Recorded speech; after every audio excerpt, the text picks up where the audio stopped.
You have to learn to discipline and direct your mind, because otherwise your experience of life is going to be modified, because we tend to look at what's wrong more instead of what's right.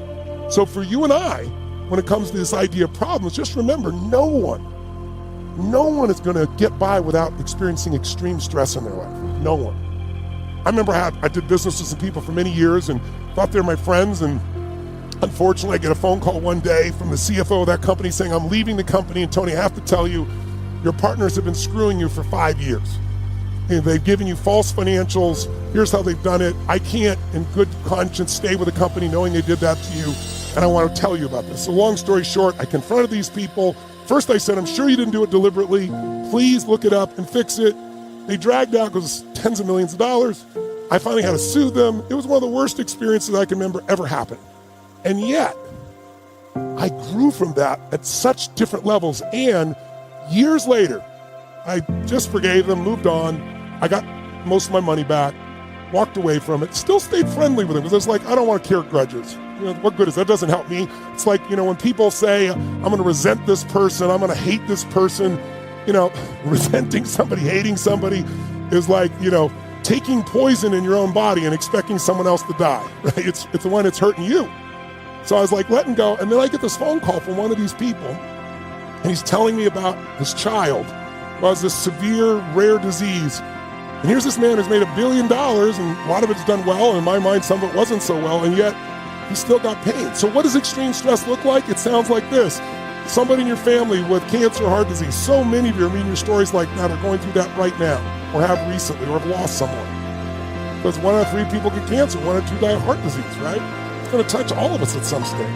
That's not being negative, just what is. Now, in your lifetime, people around you are going to experience stress. Someone's going to have a burglary, or horrifically, maybe if you're raped, or your home's going to burn down, or you're going to lose your job, or somebody you love is going to die, or move away, or separate. I'm just glad you showed up at this positive seminar this afternoon. But it's true, right? So the key is not stress. Here's the key. We got to learn to use our stress, not let stress use us. Just like technology. Learn how to use your stress, not let stress use you.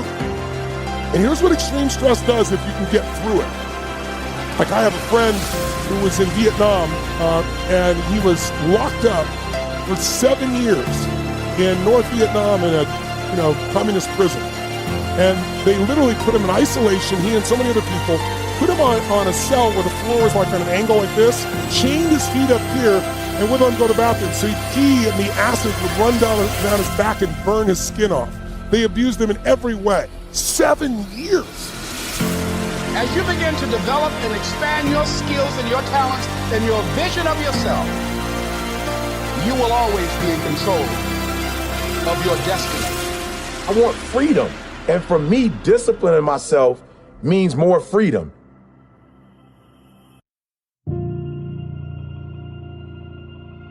It's so easy to be great nowadays, because most people are weak. This is a softened generation. So if you have any mental toughness, any ability, if you have any fraction of self-discipline, the ability to not want to do it, but still do it. People have a hard thing understand. I hate to run. And what makes me so crazy, it doesn't anymore, is people go, well, why do you run if you hate it? What are you talking about? I don't want to take showers and eat either. I hate that too. That's a life, man. It wasn't until I changed that mentality that I became somebody. I hated going to school. So guess what? I was dumb as. But if you can get through to doing things that you hate to do, on the other side is greatness. That's what people understand. By me running, I am callous in my mind. I'm not training for a race. I'm training for life. I'm training for the time when I get that 2 o'clock in the morning call that my mom is dead or something happens tragic in life. I don't fall apart. I'm training my mind and my body and my spirit so it's all one, so I can handle what life is going to throw at me. Because the life I've lived, it throws a whole bunch at you. And if you're not physically and mentally prepared for that, you're just going to crumble and you're good for nobody. Being scared to fail won't do anything. In fact, When you love success and you start going for it, guess what happens? You're gonna fail. You're gonna fail 10 times, 100 times, maybe even 1,000 times. But that's okay. Failure isn't permanent. Falling isn't permanent. You get right back up and keep going. And this time, you're gonna be stronger, wiser, and you'll be more driven than ever. And for every 10 failures, you'll land one success. You have to love success so much that you're willing to fail 10 times before you can succeed once. That's how a winner does it. I want to explain the biggest myth that most people think leads them to success. And here's the myth. You might believe if you're scared to fail, you won't fail. Lies. Biggest myth ever. And I believed it. You see, I always thought that being scared to fail in life would literally keep me from failing. How much time do you have left? How much time do you have left? When you start thinking about that, we don't know. Most of us don't use the stuff that we have brought into the universe. Stop wasting valuable time. If you want something, you have got to be relentless. You've got to learn how to become resourceful. You've got to learn how to become creative. The power to hold on in spite of everything, the power to endure. This is the winner's quality. The hunger, the ability to face defeat again and again without giving up. This is a winner's quality. What this power is, I cannot say. All I know is that it exists, and it becomes available only when a man or a woman is in that state of mind in which he or she knows exactly what he or she wants and is fully determined not to quit until they find it. There's greatness in you, and you've got to learn how to tune out the critics outside and the critic inside. So I'm going to harness my will, and I'm not going to let anything stop me. I deserve this. Most people give up on themselves easily. You know the human spirit is powerful. There's nothing as powerful. It's hard to kill the human spirit. You are unstoppable. Live your life with passion, with some drive.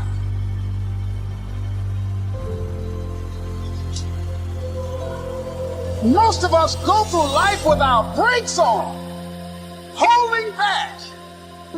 Decide that you're going to push yourself. You've got to focus on you. And as you convince you, as you sell yourself every day, you will begin to see a difference in the things that you're doing. Selling yourself on your ability to perform a job, to achieve a certain objective. Telling yourself every day, here I go again. And I got what it takes. This is my day, and nothing out here is going to stop me. I'm not gonna sit here and tell you life is gonna be Ron Howard happy days every day. It's not gonna be that way. Matter of fact, it's probably gonna be the opposite. You see, the enemy is gonna throw everything he has in his toolbox at you. Now, he can't stop you.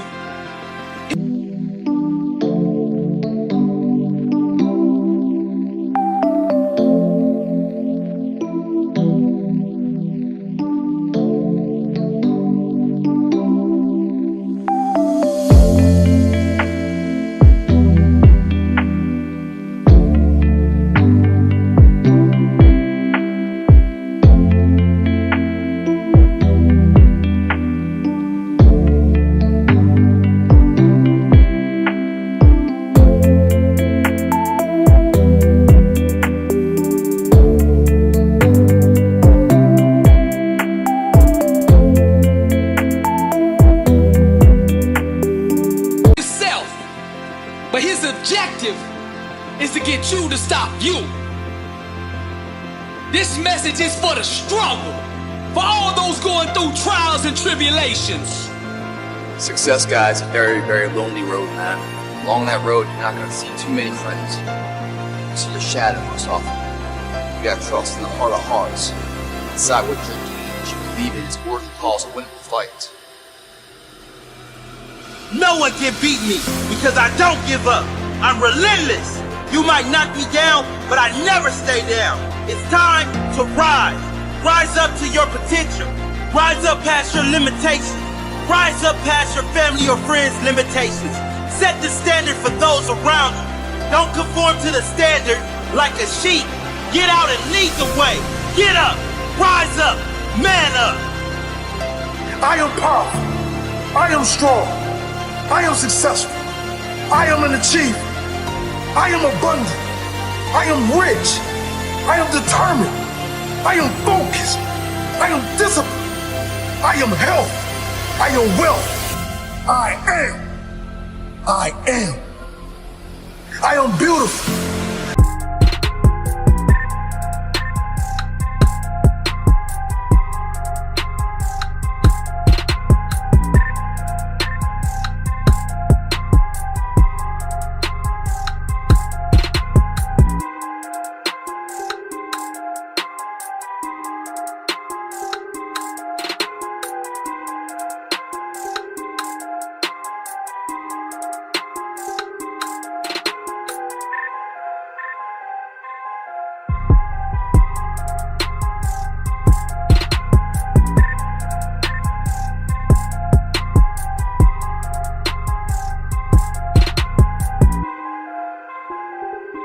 I am wise. I am capable of anything. I'm someone who makes things happen. I am a powerful creator. I am filled with faith. I am blessed. I am grateful. I am a miracle. I am connected. I am God. I am more than my body. I am a powerful spirit. I am ready. I am focused. I'm a fighter. I'm more than enough. I'm a winner. I'm a champion. You can't just speak the words. You must feel them. And you must believe them. Repeat them every day. Let them soak into your subconscious. Let the power become one with you. Ali said, I am the greatest. And he became the greatest. Are you ready to be great? I am. I am. And when you get that in your head, when you know that you can transcend even yourself, that negative voice in your head, that even getting kicked, even failing, getting knocked down, and being covered in blood, mud, dirt, everything that would try to stop you, that you'll rise up and that you'll keep pushing and that you'll define what you're going to become when you have